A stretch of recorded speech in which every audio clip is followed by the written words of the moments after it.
Good morning, good afternoon, good evening, ladies and gentlemen. This is Pit Talk, pulling pits and opinions with your host, Gunny G. We back after another week break on this beautiful 15-degree weather over here in Washington. Uh, if you don't follow, like, subscribe, go ahead and follow, like, subscribe on everywhere you get your podcasts, on social media. Hit me up, Pit Talk, pulling pits and opinions. Constructive criticism is welcome. If you don't like it, oh well. If you like it, let me know. But we got a special guest by hailing in from Wapato, Washington. By the name Wapato. of, yeah, by the name of Fernando Hernandez, aka Tio Nando. Uh, Go ahead and say hi to the listeners, and then get a brief background about you, Tio. Hello, I'm like Gunny G said, I'm Fernando Hernandez. I'm from Wapato, Washington. Alumni, graduated here back in '96 and enlisted into the Marine Corps shortly after. 26 years later, I retired and didn't know where we wanted to live, so we figured, well, let's move back home and figure out our next move. So here we are in Wapato. We renovated a house. If we look right, let's see if I can do this the right way. So that is my old bedroom. Yeah, we bought the house across the street from mom and dad, so hanging out with moms and pops. It's been it's been fun. It's been a very this transition portion of my life has been that, if anything, a transition. Like I said, went from 26 years in the Marine Corps to renovating a home, which I had no idea what I was doing. And luckily was surrounded by family and friends who helped me through the process, and definitely learned, like in life, like in renovating a home, you're going to unpeel something and find out there's more issues down there, and don't freak out about it. It's not the end of the world. We can figure out how to move forward from here. So it's been fun. The weather's been interesting. My last duty station was in Hawaii. So to go from Hawaii to snow, and I think we're in like 4-degree weather right now. It's it's been interesting. Well, I appreciate you taking the time to come on, man. I've been asking you to come on, Theo, for a long time because your transition is something I was interested in, right? We're gonna get right into it. The meat and potatoes. Okay. So everybody hears. I don't want to take too much of your time. I know you're doing your thing, and I'm kind of in between, work and home. Um, Everybody that I talk to talks about, the first duty station, and then when they get promoted as in senior enlisted, that there's two different, struggles, right? The beginning of the duty, beginning of your tour, beginning of the organization, Marine Corps, hoorah, as a PSC private, whatever it is that you come into. And then as a Yeah. senior leader is a different type of struggle or different type of challenge. Can you share with us the beginning, or if it was hard for you, or, as a senior leader, what was the most challenging duty station and why? Well, I think for me, career-wise, the most challenging duty station. I think anybody who's done time on a B billet or an SDA, that's pretty challenging. So nobody enlists into the Marine Corps and says, hey, one day I'm gonna stop what I'm doing and for 3 years become a salesman or woman for the Marine Corps. And that was probably that was a challenging, really challenging portion. That time frame, was 2003 to 2006. So I had friends who were deploying, and, and I found myself, on the streets recruiting. So that was a challenging situation to be in. I remember, one of the harder challenges was enlisting young men and women, knowing that the possibilities of them, they were going to go off to Iraq, and that was just the reality of it. The challenging part was when they didn't come back, and then I can remember one of our kids, had passed, had died in Iraq, and then we went to the funeral, and the staff in CIC sat us down. It was like, hey guys, this sucks. I know it sucks, but we gotta get on the phones. We gotta get back on the phones. We had quotas that needed to be met. We had a car wash that we had to be at like a couple hours later. So a couple hours later, I'm in my, you know, Ura Marine Corps t-shirt, washing cars, thinking, what the hell, man? Yeah, you know, seriously. and, at the time I think, yeah, it was like 26, 27 at the time.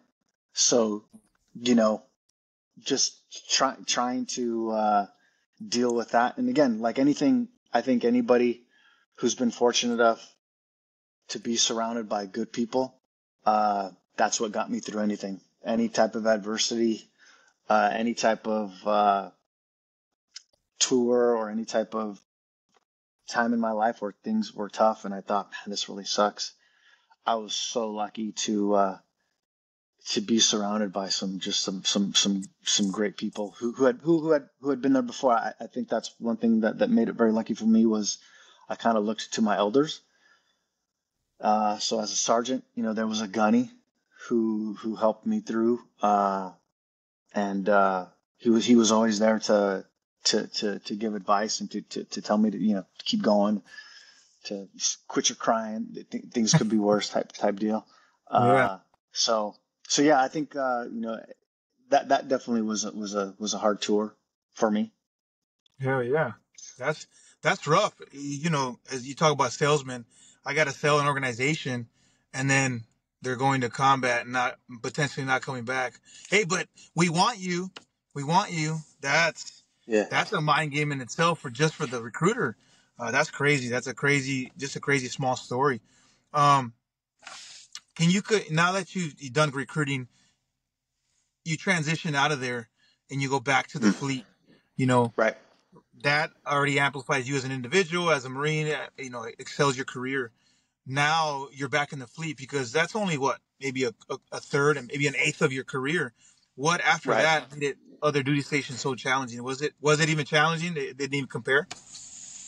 Really, after that, no. I'll be completely honest with you. There was really nothing that, uh, like anything in life, when you're going through struggles and adversity later on, it gives you perspective, it gives you experience, and you learn that, hey, okay, this isn't that bad. I've seen worse. And I think, another thing, again, another gunny, I wanted to stay out there on recruiting duty, and a gunny sat me down and was like, nah, he's like, you're actually, yeah, I left recruiting duty. I was 26 years old and I hadn't deployed. So, he was like, well, why don't you go back to the fleet, deploy, and if you really think you want to come back, uh, okay. And he's like, but I can guarantee you after you've deployed, then you won't. So I said, okay, I'll take you up on that. And I left recruiting duty. I got stationed at the Pentagon, and uh, there's a funny story with that deployment, or a pretty interesting story with that deployment. But I was able to deploy on a police transition team. So it was an IA billet Hmm. that I was able to jump on and go on a police transition team. And again, that was probably I was probably a year later, so a year after recruiting duty. I was in Iraq on a police transition team, and so again, I think then 27, 28 years old maybe. And then coming back, after that, I mean, really everything after that in the Marine Corps, I mean, there's personnel issues. There's things that you deal with young Marines that you aren't expecting, or you're just not, maybe not that ready for. But really, after I had done that, there really wasn't too much that was um, that there was things that surprised me, but nothing that was like, oh no, what am I gonna do? Helmet fire, what do I do? Uh, Yeah. so yeah. Yeah. So now that I know that your career was like walk on water career, flawless, no issues, No, right? I'm just no, kidding.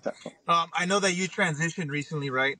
You've been out Yeah. for a little bit now, not too long, but enough to get a taste of it and see and mental, your mental, the whys, the purposes, right?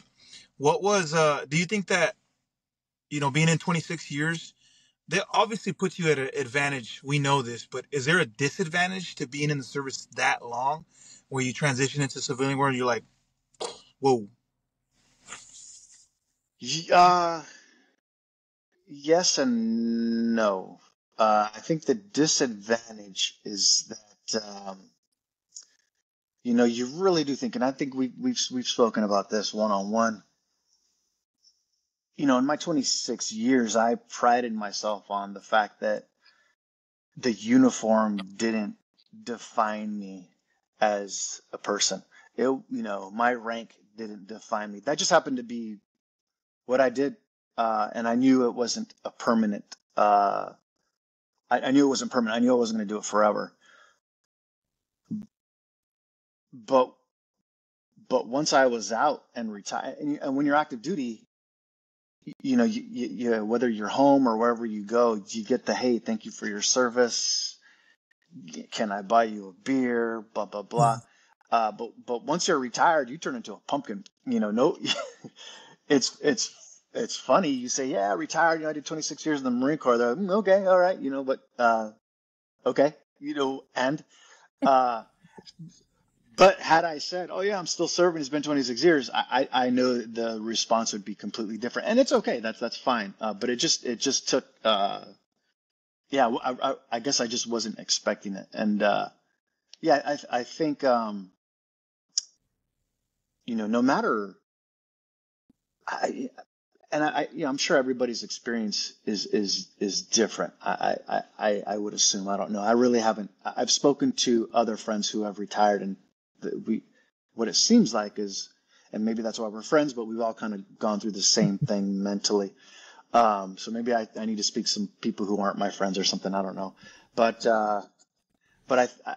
yeah, that was a really interesting part of the transition, was learning that even though I was telling myself, hey, this isn't who I am, this isn't what defines me, I kind of found myself holding on to that, like,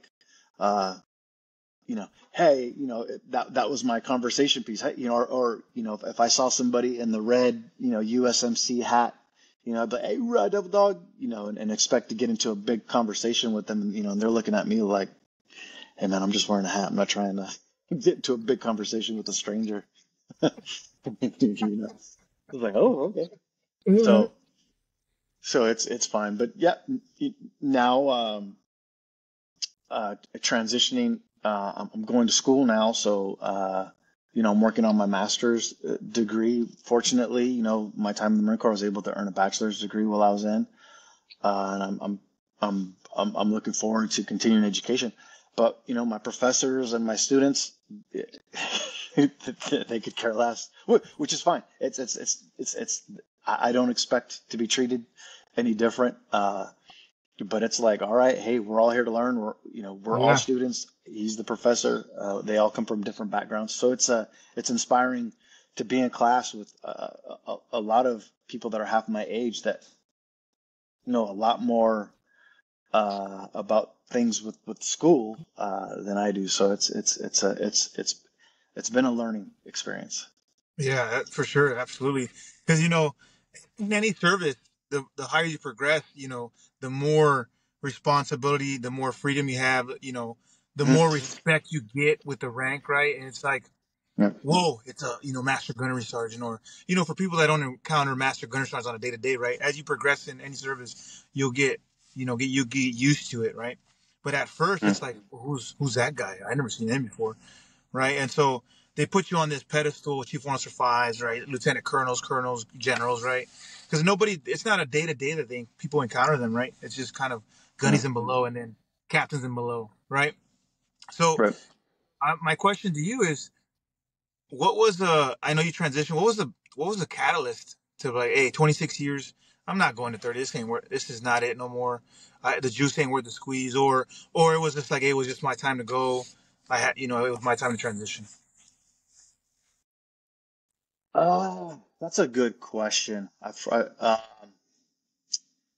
And I should have prepared for it and wrote something down. So I'm going.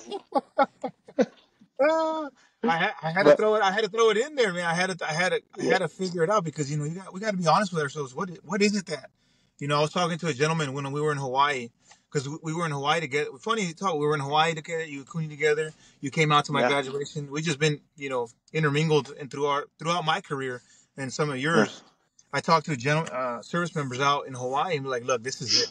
This place ruined the the taste of the organization. This ain't it. I got to drop papers and drop papers, and that was it. 23 years later, 24, 25, 26 years later, that was it. There's like no more. Or Yeah. SDA just kind of ruined the taste for me. I'm out. Right. If I'm going to be honest, I'll be honest. So it's like anything in life. There's people that work uh, as plumbers their whole life, or as teachers, or they work for the postal service, and uh, uh, but I think what really makes an individual be like, yeah, this is enough. Yeah, sometimes you just run into a personality, Mm. and you run into enough of those personalities, and it's just like, you know what, I'm done with this. I really don't want to deal with this anymore. And I just had the feeling of these are the types of personalities that I'm going to be dealing with for 4 more years, and for me at 26 years, the juice wasn't worth the squeeze. Um, and uh, and it wasn't personalities as younger Marines, and I'm sure Mm. you do you do anything long enough. I think your peers just and I'm sure there was people who think the same way about me. Like, man, Hernandez was a pain in the. So it's just that was just where I was with the personality. I had just really I was just done. And I really didn't. I found myself being that disgruntled Master Guns, and I did. And I think everybody knows maybe that senior individual who's like, man, they're just always in a bad mood. They say their Oh, door's open and that you can talk to them, but you can't. You go in there and they're like, what? What do you want? You're like, oh, dang, well, okay. So I guess just because your door's open, I guess it's not really open. It's not safe to come in here. Uh, and I didn't want to be that. I didn't want to be that person. I didn't want to be that individual that was sticking around doing math on a sticky, like, all right, if I go to 30, what will my pension be? And I found myself doing that towards the end. And I said, okay, if I'm doing this, then it's time to go. And it was a young master sergeant when I first got to Hawaii. And he was like, yeah, I'm getting out. I'm retiring. And he was at 20 years smart. This guy was so smart, way smarter than me. And, I said, I was like, well, I think if I do the math and I'm doing this, and he said, he was like, you know what, man, if you're already doing the math on what your pension's going to be, maybe maybe it's time for you to go. And I thought he kind of put that in my head, yeah. and it's just it's that's what our organization is. I think maybe there's other job fields out there that are not the military, where maybe you can just come in, hit the clock, do your time, break for chow, come back, and then work towards getting that pension. I just don't think our organization is a place for those type of people. Yeah. I think our organization is the smallest branch for a reason. People, I mean, the one thing that stuck is when I say, yeah, I did 26 years, and they're like, oh, what branch? And I say the Marine Corps. They're like, holy crap, how did you do that many years in the Marine Corps?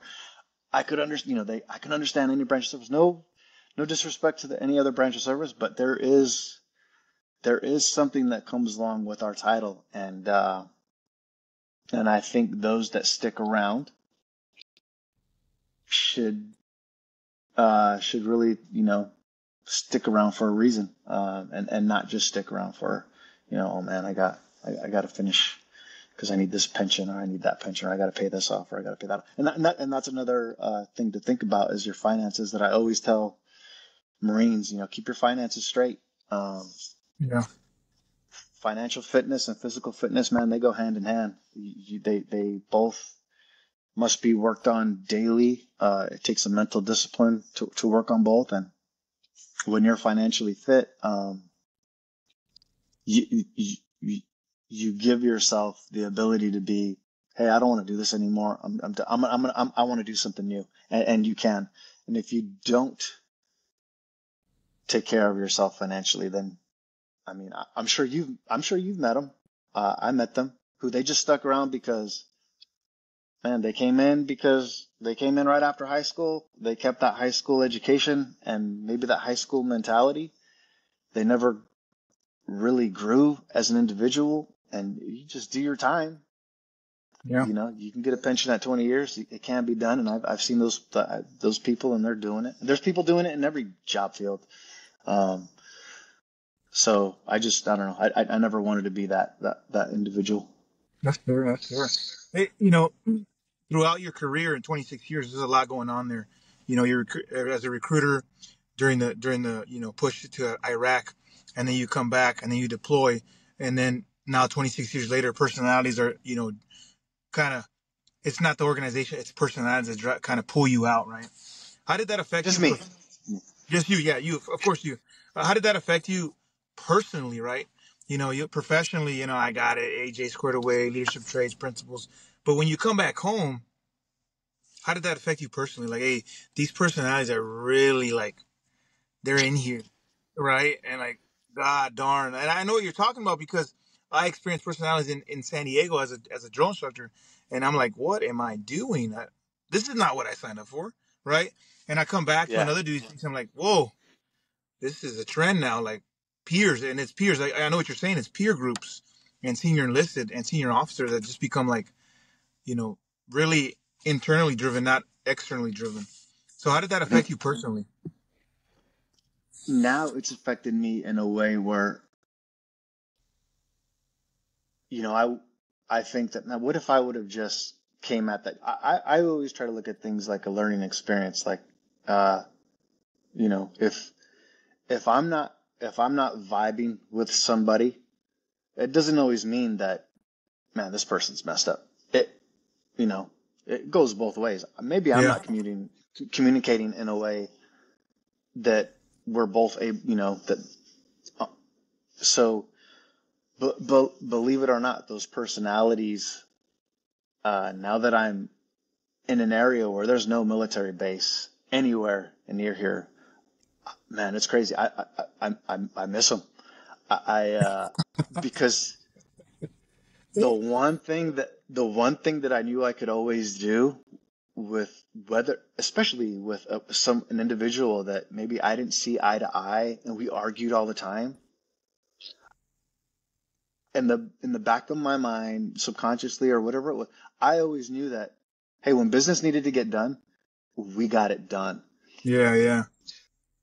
And believe it or not, the worst personalities that you're going to encounter in the military may, I hope it's not any of your experiences, but in mine, those worst personalities still beat the best personality of some of the people that I meet. It feels like it's just, and, again, could it be that I did 26 years in the Marine Corps and I was just used to dealing with Marines? Sure. Uh, but yeah, that's yeah, I miss it. I miss being around Marines. As much as I hate to admit it, uh, Because I I remember, I I remember I, us talking. You're I like, love the new hairdo. I like the mustache. You know, I'm not worried about a PFT or a CFT. I look at my calendar. My youngest son is a Marine, and I text him the other day, and I'm like, "Hey, boy, what you doing?" He's like, "Bits." This. I was like, "Ah, bits." I used to hate that shit, but that's funny.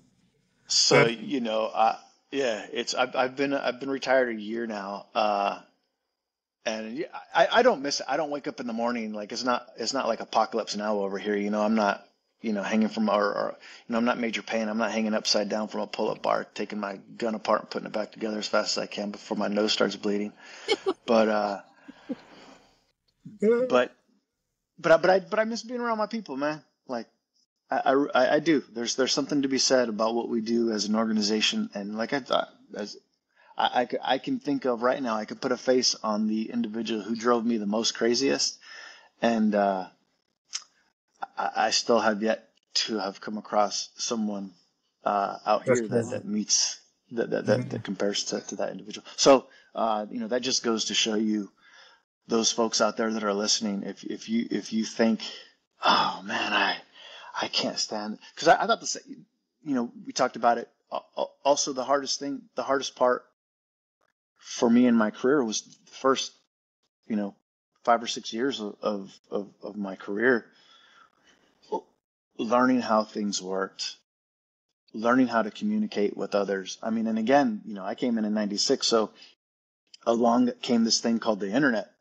So then it was like, all right, I got to learn how to, I got to learn how to write emails, Yeah. correctly, which some people are still learning because maybe they're typing emails like they text. But there's that transition and that struggle. That was one of the things that stuck with me my whole career, that I look back on more fondly than anything I ever did, was those years when I was struggling, when it was like, I think I've told you the story. My girlfriend in high school, we got pregnant in high school. And so when I enlisted in the Marine Corps, I had a daughter. And about a year or so after enlistment, I married my girlfriend. We're still married to this day, Ruthie. And, I remember looking under the couch for change, and, going to the gas station, like, yep, 86 cents on pump three, please. Thank you very much. And that was, cup of noodles for dinner, cup of noodles, that little hamburger helper glove guy, that little, those things came in handy back in the day. But, you learn to appreciate, uh, where you're at in life, what you have in life, when, you didn't have it. And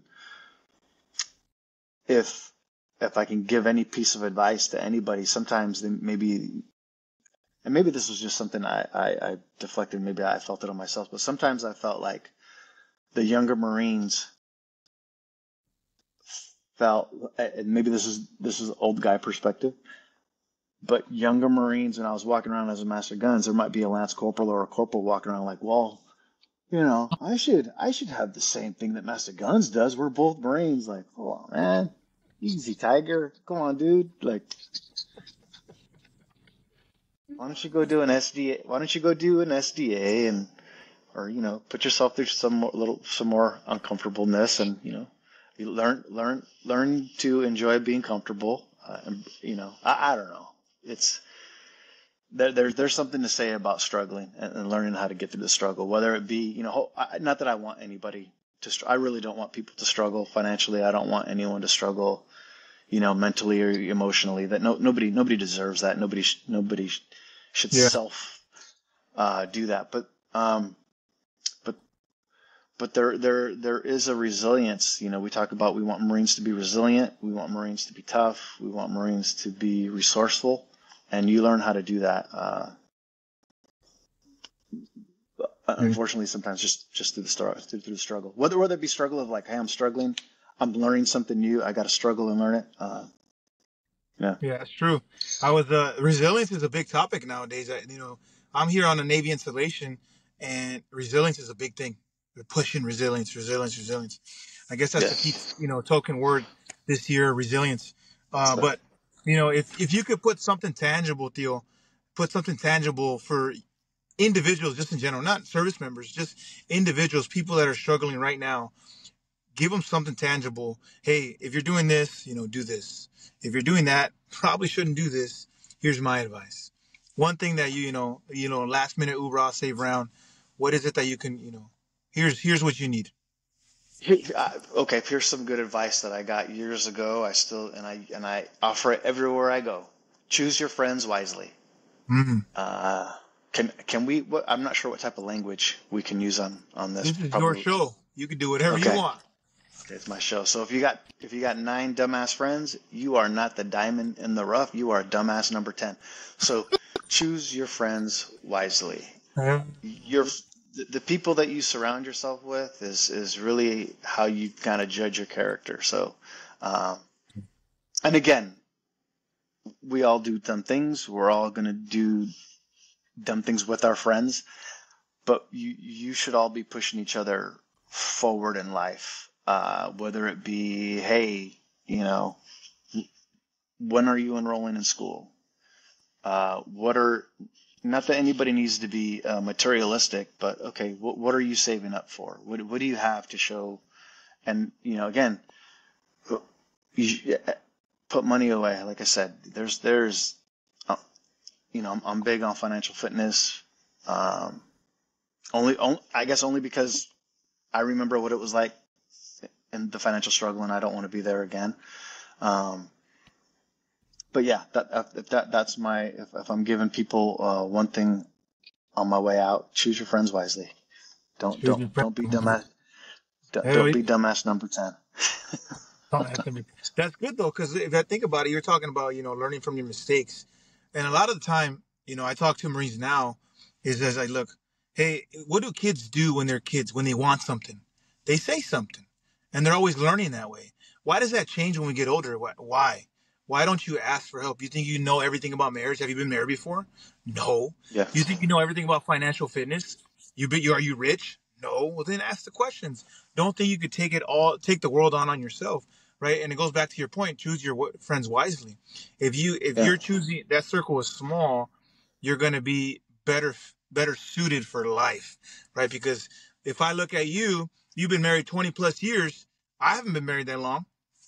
I haven't raised a college age daughter, a college age son, two college age sons, right? mhm, Working full time. I haven't raised those things. So that, we talk on the side. I always, ping you like, hey, did you do this? What did you do here? yeah, Blah, blah, blah, right? So I'm always right, picking my circle, just like you, is picking somebody that's a little bit older than me, more experienced, because I can learn from them, and maybe, hopefully, I would like to say that I'm doing the same service to them. And I do yeah, appreciate you having. I have you in my Rolodex, electronic Rolodex, not an yeah, actual Rolodex in your time, by the way. So I do appreciate you taking the time, Theo, and you know, your words are wisdom, your words are power, and they're very knowledge. It's very impactful, right? So I appreciate taking the time to come on. It's kind of like a mental session for me. I don't know about for you, but it is mentally, oh, yeah. does help me get my stuff out there. So, Marines that people that want to connect with you, like, look, man, he's really driving with me right here. Where can they reach you at? They can reach me through you. So if you want to give your cell phone number out, they can text you at any time of the night, any time of the morning, and then you can relay their messages to me sometime midday. No, I, I mean, I'm not. I'm out there on LinkedIn. If somebody wants to find me on LinkedIn, they can do that. My social media is, I mean, there's. I don't know if I come off as someone can learn something from it, but my social media is not set up at all. Again, I'm the old guy, so I use my social media basically to just look at what other people are doing all the time. I really don't post. So, uh, yeah, if yeah, like I said, they can find me through you. Hey, don't text me in the middle of the night though. I appreciate it. Don't offer that. I'm not a first sergeant with a diamond or eagle open anchor in there. No, if I mean, if I don't know how people would even start to reach out with me. If folks do want to find me, yeah, LinkedIn. LinkedIn, yeah, can find me on LinkedIn, and then I'll hook you up with my Facebook and Instagram. That's really all I have is a Facebook and Instagram and LinkedIn page. So yeah, Hey, Theo, I appreciate you coming on. Quick session. I know I'm taking a lot of your time up. You're enjoying the winter weather up. What is it, South yeah, Washington, right? Central Washington. Central Washington. And I'm up here in across the lake from Seattle. So it's just, I mean, it's not as cold. It's 15 degrees, 7-degree difference. I'm sure the wind chill is different over there. But I appreciate you Yeah, I taking was the time looking to at come it. on. Yeah, I was looking at it. It's nice and chilly out here, so I'll be on the laptop doing some schoolwork today. So today inside stuff all day today. That's good. Hey, again, ladies and gentlemen, if you're just tuning in, follow, like, subscribe on your podcast, all social media platforms. We got Tio Nando, aka Master Gunnery Sergeant Fernando Hernandez, United States Marine Corps, 26 years. Um, Thank you for coming on. It's truly an honor and a blessing to have you on. And if you ever need anything, let me know. You got my number, and I'll do the same for you. Will do. Same for you. All right, Theo. I'll see you later. All right, brother. We'll talk to you later. Okay. Bye. Ladies and gentlemen, it's Pit Talk Pulling Pits and Opinions with your host, Gunny G, and we out.